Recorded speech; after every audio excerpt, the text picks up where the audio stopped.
ուսումնասիրելով ընդդիմության տված հարցերը եւ նաեւ այս քանի օրը մեր աշխատանքի ընթացքում մի բան եմ նկատել ինձ համար, որ ընդդիմությունը հիմնականում տեղային հարցեր է բարձրացնում եւ այդ հարցերը հիմնականում այն տեղում են, որտեղ իրական Հայաստանի կոնցեպտում անկախության եւ ինքնիշխանության ամրապնդման ճանապարհին այդ փոքրիկ մարտերն են, այսինքն տարբեր դրանք լինեն տնտեսական, սահմանազատում եւ այլն եւ այլն։ Եվ որևէ կերպ թիրախին չի գալիս, այսինքն ընդդիմությունը իր իրական թիրախին, ասելով, որ իր համար խոչընդոտը ինքնիշխանությունն է Հայաստանի Հանրապետության եւ անկախությունը։ Եվ սա էլ իր հերթին հասկանալի է, որովհետեւ իրական Հայաստանը, որը բացառում է օլիգարխիկ համակարգը, որին էլ սպասարկում էր ընդդիմությունը կամ գուցե սպասարկում է, իր համար պրոբլեմ է։ Ես ուզում եմ հասկանալ, երբ է այս խոսակցությունը գալու անկեղծության մակարդակի, որպեսզի ընդդիմությունը ըստ ձեզ, երբ կգա արդյոք այդպիսի ժամանակաշրջան, երբ մենք կգանք անկեղծության այն մակարդակի, որտեղ ընդդիմությունը կկարողանա իրապես արտահայտել իր անհանգստությունը։ Դե գիտեք, հիմա ասենք օրինակ հարց է հնչում, Ղարաբաղում հողերը երբ են հետ տալու, այս այնտեղ, այսինքն նպատակը որն է, եւ նախկինում էլ կար այդ, որ մենք ասենք, այ միջև դեկտեմբեր հետ են տալու, եթե հետ չտան, մենք այս կանենք, այսինքն ես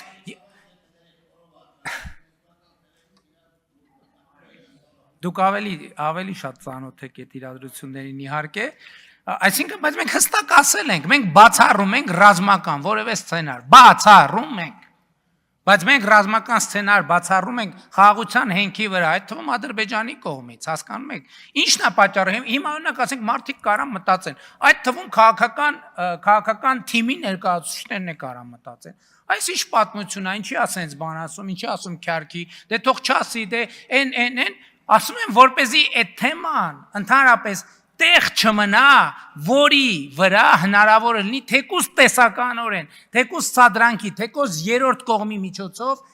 ձևավորել էսկալացիա։ Այսինքն որ բացառվի էսկալացիա, որովհետև ես տեսնում եմ, այո, որ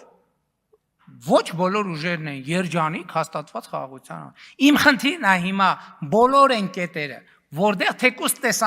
տեսականորեն կա էսկալացիոն պոտենցիալ, այդ բոլոր կետերը բացել, դարձնել տեսանելի, որպեսզի դա բացառվի։ Ստեղ խնդիրը ուրիշ բանի մեջ է։ Եվ որևէ մեկին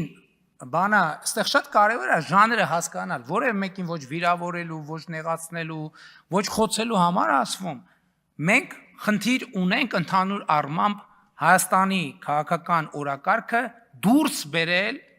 օտար երկրյա ազդեցությունների տրամաբանությունից։ Ես չեմ ասում, որ մենք մեկուսացած պետք է ապրենք։ Մենք աշխարհի հետ պետք է ունենանք հարաբերություններ։ Բայց այդ մի ժամանակ ես հիշում եմ 90-ականների սկզբին էլ տենց մի հատ երևույթ կար, եւ դա ընդդիմության ներսում մեր ունեցած կոնֆլիկտի կարևորագույն պատճառներից էր։ Այնտեղ խոսում էր, ինչ է, ինչ տեղից դաբրո ունի։ Հələ ներսի դաբրոների համակարգը զարգացել էր արտաքին դաբրոների։ Մեր քաղաքական ուժերը ընդդիմություն թե իշխանություն օտար մայրաքաղաքներում կլինի դա աշխարհի որ կողմում դաբրոների հետևից էին գնում։ Սա ֆունդամենտալ պրոբլեմ է մեր իրականության մեջ։ Ձեր ասածը տեղի կունենա այն ժամանակ, երբ որ մենք լինենք ունենանք օրգանիկ քաղաքական համակարգ, կապված մեր երկրի օրակարգի հետ, դրսի կառավարելիության տիրույթից դուրս գտնվող։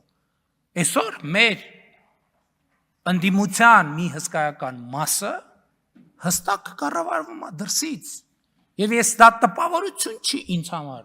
Դրանք փաստեր են, որոնք ընդ որում մի մասն էլ հրապարակային է։ Այստեղ է խնդրեմը։ Մենք օրգանիկությունն է այդ հարցի լուծում։ Մինչև մենք չլուծենք այդ հարցը, ձեր ասած հարցը չի լուծվելու։ Արձագանք։ Դե պարոն վարչապետ, այդ դեպքում, այսինքն, եթե վերցնենք, որ օլիգարխիկ համակարգը որպես տեղապահ ծառայել է, այդ թվում ֆինանսական առումով տեղապահ, հետևաբար որոնք պետք է լինեն այն թիրախային տեղերը, որից հետո օրինակ այդ տեղապահի դերը այլևս կորցնի իր, այսպես ասած, ակտուալությունը, որովհետև գիտեք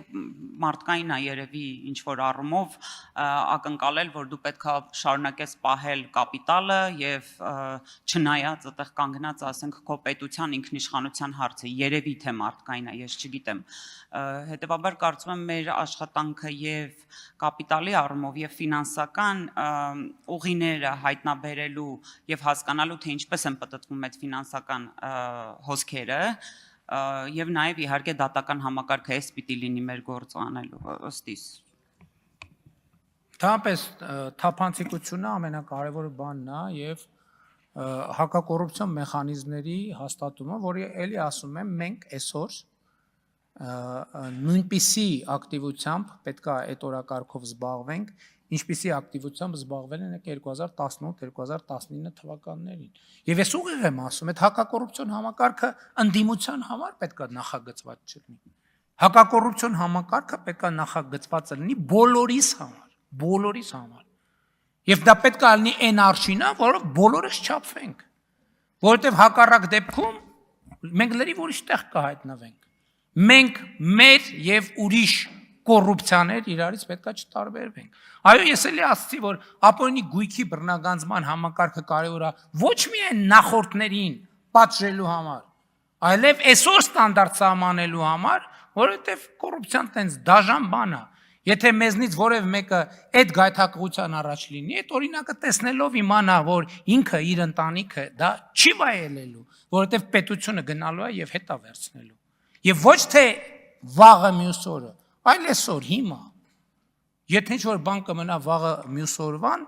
հույս ունենք չի մնա եւ չի լինի, բայց եթե հանկարծ կլինի, վաղը չէ մյուս օրն էլ դա տեղի կունենա։